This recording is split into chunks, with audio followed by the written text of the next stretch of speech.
Well, if the hit show House of Cards is going to continue, it may have to do so without its star. Two studios behind the show say they are cutting ties with Kevin Spacey after numerous sexual harassment allegations. We begin tonight with breaking news out of Temple. We now know the DPS trooper who was struck while conducting a traffic stop earlier today has died.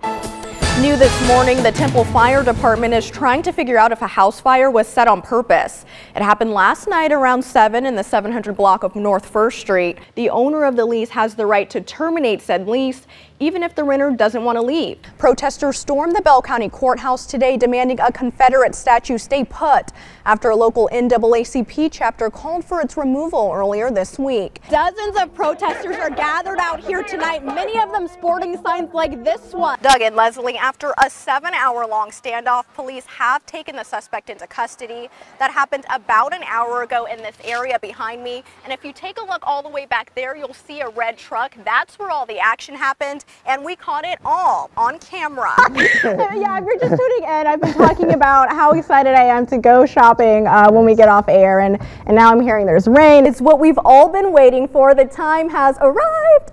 April the giraffe gave birth to her baby calf earlier today at a New York zoo. Out of breaking news out of Temple, crews are currently working to restore water to people in the area. Now, Nipper was struck and killed while he was conducting a traffic stop on I-35 over the weekend. And in national news, police in Virginia have arrested a man who was walking around dressed as the Joker. That's not a joke. Take a look at this mugshot. Criminal charges will be filed against a sheriff's deputy who punched a man multiple times during a traffic stop.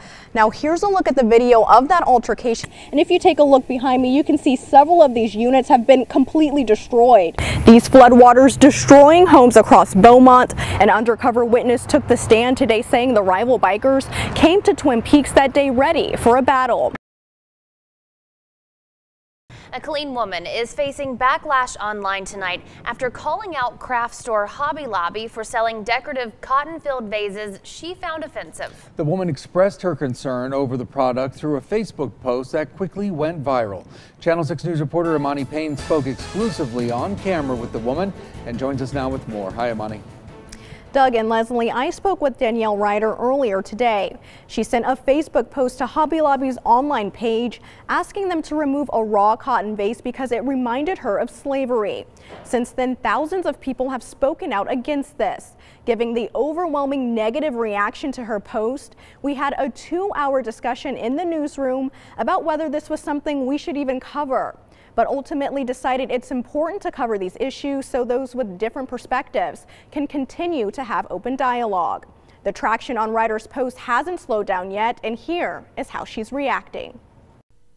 Cotton controversy in Killeen. This picture posted by Killeen resident Danielle Ryder after she visited the city's Hobby Lobby.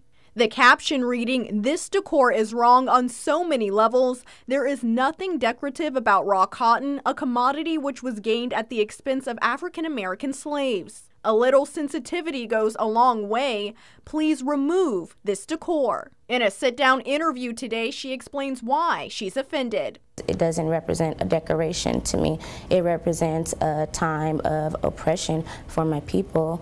Her post exploded overnight, receiving hundreds of thousands of shares and comments from people around the world, most of which are overwhelmingly negative. An African-American woman is saying, how can we move forward if we're still trying to divide people? We all need to come together and build with each other. And she goes on to say she doesn't find the plant offensive. What do you think about that? I was not trying to be divisive. If I was trying to be divisive, I would have said something to the effect of talking about the world, talking about race relations, talking about an individual. I am a consumer talking to a retailer, and all I said was I found something offensive. While one woman congratulates Ryder for taking a stand, this woman says she should just shop elsewhere, and another says she's being too sensitive.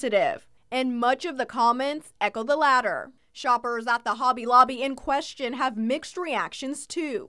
I actually bought a cotton today to put into a floral arrangement. There's just so much going on in the world that the race war, we really need to put that aside. To me, there is symbolism with cotton. And so you can take it to a slight offense, you know, when you think about the things that people have gone through. Ryder says she is open to people having a difference of opinion, but claims she's being attacked, saying people are calling her the N-word, and says she's received death threats. If you really want the country to heal, then you need to be mindful of how you speak. Words have power. It's no longer about the raw cotton. The cotton is off the shelf and racism remains there. According to Hobby Lobby's website, the cotton vase is being sold for $15 with the caption "Go Natural in Your Decor" theme with hints of the great outdoors. The craft store also sells cotton wreaths, and so does well-known shopping destinations Magnolia Market and Kirkland's. I wasn't aware that they had it. If they have raw cotton, I think they should take it off the shelves too. It's not decorative. Ryder says she doesn't regret her post and hopes a spokesperson with Hobby Lobby will reach out to her soon. So I'm still going to be happy, and I'm still going to make a change in the world. We reached out to Hobby Lobby multiple times over a 2-day span and have yet to hear back. At this point, Ryder does not plan to continue shopping at the store. If you'd like to view the entire interview with Ryder and hear all of our questions and her responses, visit our website. That's KCENTV.com. Doug and Leslie.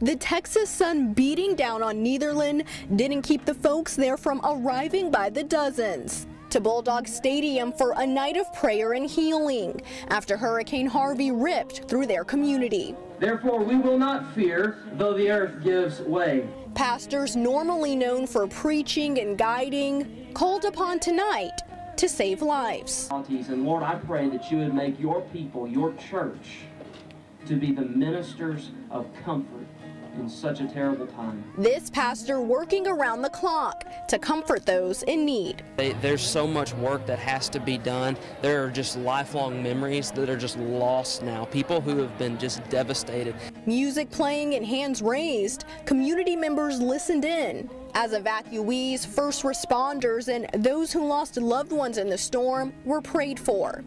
When all those people go back to where they came from, when things have a new normal here, that people are going to need a lasting hope, and that lasting hope comes from Jesus.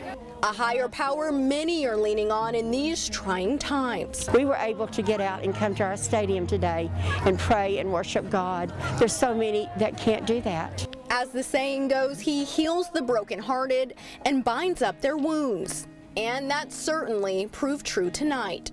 And as the water recedes and folks here turn to a new normal, they hope the watching world will continue to be there every step of the way.